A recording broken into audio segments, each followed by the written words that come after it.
Luka yang tergantung di dinding. Cerpen karya Bambang Karyawan YS. Jemariku ikut menari, mengurai dan menguntai potongan-potongan bambu yang sedang kurangkai menjadi sebuah luka. Luka yang kurangkai untuk menata dan melanjutkan hari. Luka kubuat dari bilah rotan atau buluh yang kususun dan kuikat hingga membentuk sebuah benda yang mewakili sebuah harapan akan masa depanku. Luka seukuran 1 meter dengan garis pusat 20 cm. Di bagian ujung dalam luka terdapat lubang yang biasa disebut injap, berbentuk seperti leher kuda untuk membolehkan ikan masuk, di mana terdapat bilah rotan yang runcing dan tajam. Aku tinggal di antara rimbunan bambu dan gemericik sungai yang telah menjadi peneman hari-hariku bersama emak dan adikku. Gesekan irama rimbunan bambu selalu menimbulkan harmoni nada penyejuk kegundahan menjalani dentingan waktu. Sambil menarikan jemari merangkai bambu, mataku selalu saja menatap sebuah luka tua yang selalu tergantung di dinding bambu rumah tuaku. Sebuah pesan emak selalu kami jaga tentang luka tua itu. Jangan kalian sentuh, apalagi kalian pindahkan luka itu. Kalau kalian sampai melakukan itu, sama saja kalian tidak sayang dengan emak. Aku selalu menanyakan alasan pesan itu harus kami patuhi. Emak biasanya mendiam sambil memandang luka tua itu. Pesan emak bagi kami sebagai sebuah wasiat yang selalu memagari perilaku kami agar tidak menyentuh dan memindahkan luka yang selalu tergantung itu. Sebuah cerita mengalir di bibir emak yang telah mulai hilang warna merahnya seiring tempahan waktu yang berat dilaluinya. Luka itu menjadi peninggalan terakhir abah kalian. Abah selalu bersemangat mencari ikan di sungai untuk makan kita sehari-hari. Abah meninggal terseret arus saat hujan lebat dan mayat abah ditemukan ketika sedang memeluk luka itu. Emak semakin ringkih dengan tetesan air mata yang membasahi pipi rapuhnya. Biasanya setelah emak menangis, emak akan duduk berlama-lama sambil memandangi luka itu ditemani sunyi. Aku dan adikku tidak berani dan tidak mau mengganggu emak yang sedang menikmati sepenggal kenangan bersama abah. Aku jadi mengerti mengapa emak begitu mencintai luka yang mulai kusam dimakan usia. Setiap tamu yang datang selalu merasa takjub dan menginginkan luka yang tergantung di dinding itu. Aku hanya bisa bilang, itu peninggalan dari almarhum abah. Kalau bapak mau, akan saya buatkan yang sama persis dengan luka itu. Namun selalu saja menimbulkan daya tarik tersendiri bagi mereka yang datang, dan mereka selalu mengatakan tidaklah sama luka yang telah kubuat walau telah semirip mungkin dengan yang tergantung di dinding itu. Luka yang itu seperti ada kekuatan yang selalu membuat kami ingin terus memandang memilikinya. Itulah pujian yang selalu kudengar, dan emak dengan tegas menolak siapapun yang ingin memilikinya. Tak seorang pun kuizinkan menyentuhnya, apalagi memilikinya, tegas emak. Aku selalu terheran setiap menjelang purnama, luka yang biasa tergantung di tidak pernah menempel di dinding.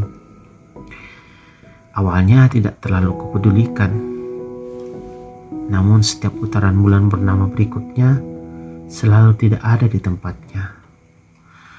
Rasa ingin tahu mendorongku untuk menyelidik. Sempat aku terkejut ketika aku lihat emak membawa luka tua itu ke kamar, dan sempat ku dengar lamat-lamat emak memanggil-manggil suara dengan lirih. Terdengar samar di telingaku. Kulekatkan daun telingaku di dinding kamar yang bersebelahan dengan kamar emak. Perlahan-lahan, agar tidak terdengar gaduh, mengingat dinding kamarku terbuat dari bambu yang akan mudah tergetar ketika disentuh. Hening bersama nyanyian suara serangga malam, keharuan menyeruak ketika aku dengar sebuah kata yang diulang-ulang emak. Abah, Abah, Abah. Aku hanya bisa membayangkan rindu yang begitu lirih keluar dari mulut emak. Bila emak telah menyebut nama itu berulang-ulang, aku pun merasakan kerinduan yang sama. Mengenang kembali masa-masa ketika Abah mengajariku membuat luka, memasang luka, dan merawat luka. Aku jadi ingat pesan Abah untuk menyediakan luka bukan semata sebagai benda mati. Kau akan merasakan mengapa ikan-ikan di sungai mau datang ke luka kita bila luka itu kau rawat dengan selalu memberikan harapan agar ikan-ikan mau mendatangi luka ini. Beri sentuhan dengan rawatan cinta, nak. Aku selalu ingat pesan itu. Aku jadi mengerti mengapa luka itu begitu berarti bagi emak. Lirihku meninggalkan emak dengan panggilan rindunya pada Abah. Sejak kejadian itu, aku perlahan mulai melupakan luka yang biasa selalu tergantung di dinding itu. Kembali kumainkan jemari, merangkai bambu, membuat luka-luka yang lebih baik. Kupelajari dari orang-orang yang berpengalaman cara membuat luka yang lebih baik. Semangatku menghasilkan luka-luka yang banyak dipesan orang untuk mencari ikan. Namun menjadi terusik kembali ketika sungai di ujung kampung kami yang biasa menjadi sumber penghasilan untuk mendapatkan ikan menjadi berkurang. Selalu saja luka yang dipasang tak banyak menghasilkan ikan.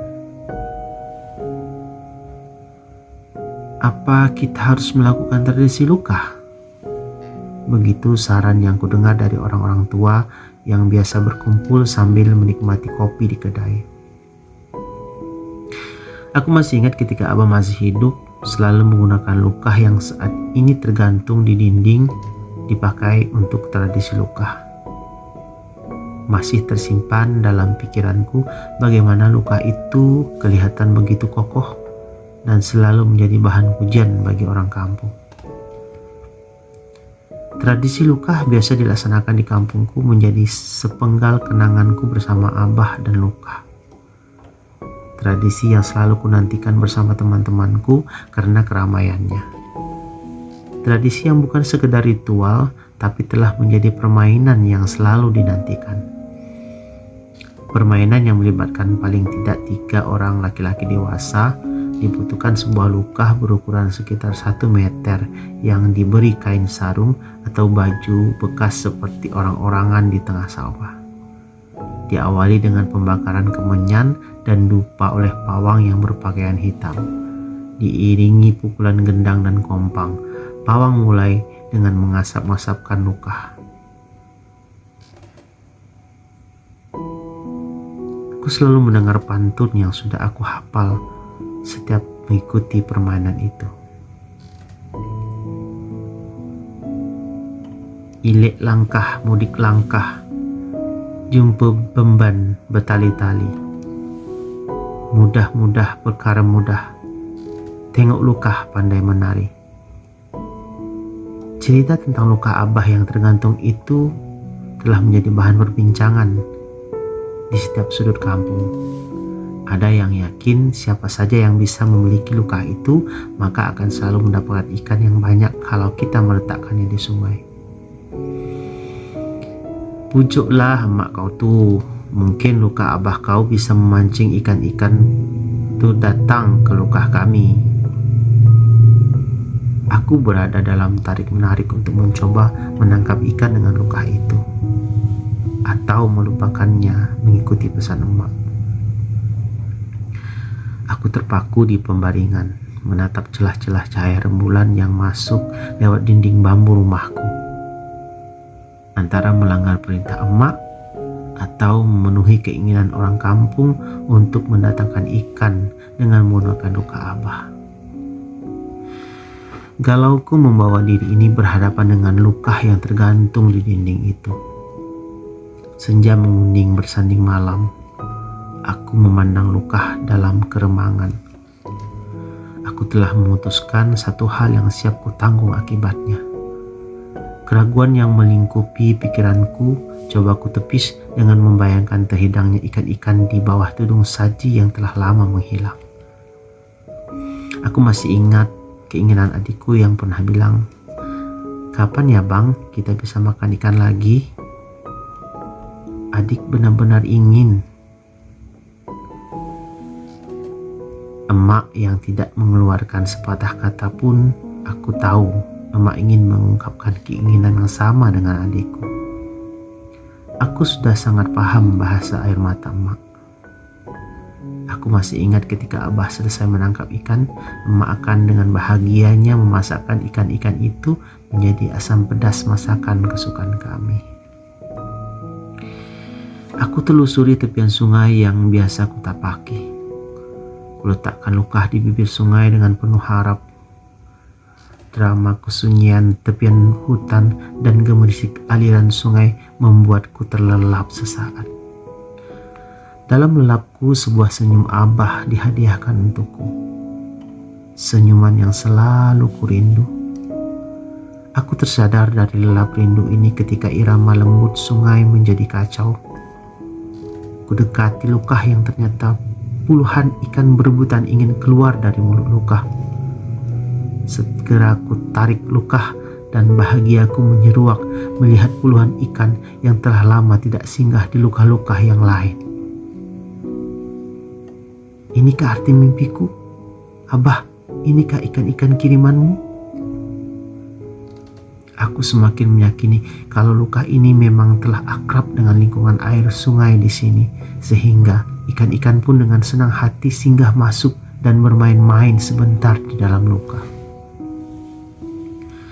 Aku melangkah mengikuti bayangan rembulan menuju rumah bambuku. Seguncah harapan dalam anganku terbayang, sebuah senyuman emak dan adikku melihat ikan yang telah lama tidak menjadi hidangan sehari-hari. Langkah-langkah bahagia yang telah kuatur membawa ikan-ikan terhentak ketika sebuah panggilan memekakkan telingaku. "Kau sudah tak patuh sama emak." Kagetku tersentak berkepanjangan ketika luka yang terjatuh dari tanganku direbut paksa emak. Suasana menjadi hening bersamaan senyapnya nyanyian serangga malam yang ikut takut dengan teriakan emak yang jarang didengarnya. Emak membawa luka ke dalam kamar yang langsung membanting pintunya. Telingaku seperti tersumbat dengan bantingan pintu. "Ada apa bang?" Adikku keluar dari kamar sambil memandang sekeliling dengan tanya. Aku tak sanggup mengeluarkan kata untuk menjawab pertanyaan adikku. Gontai hatiku membawaku lelap tak nyenyak. Malam semakin pekat, awan gemawan saling berkelindan membentuk gumpalan yang menyesakkan. Sebuah petir disambung petir yang lain. Hujan seperti tertumpah hanya di rumahku.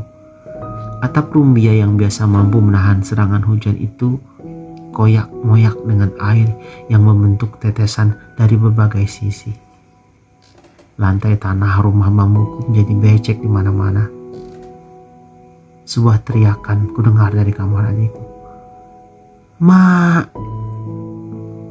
Kuhampiri adikku yang gemetaran di depan pintu kamar emak yang terbuka. Emak tidak ada di kamar, Bang. Aku bingung melihat ketidakbiasaan ini. Pikiranku langsung menelusuri labirin memori mengulang ucapan emak yang pernah disampaikannya. Abahmu meninggal sambil memeluk luka di sungai itu. Gemuruh hujan dan petir memekakkan telinga, ditambah teriakan dan tangas adikku. Aku nekat dan mengikuti bisikan hatiku. Aku harus ke sana. Aku hanya mengikuti suara-suara hati yang memintaku untuk segera ke sana. Hujan dan petir tak kuhiraukan. Kubawa rasa bersalah dan dosa ini untuk menemui emak. Teriakan-teriakanku terbenam angin kencang, namun tetap saja ku teriakkan. Di ujung sungai kulihat tubuh emak memeluk luka diserami hujan. Rasa bersalahku menguap dan kupeluk tubuh ringkihnya. Kugoyangkan tubuhnya dan kurasakan kaku dan beku. Ma, ampun, Ma.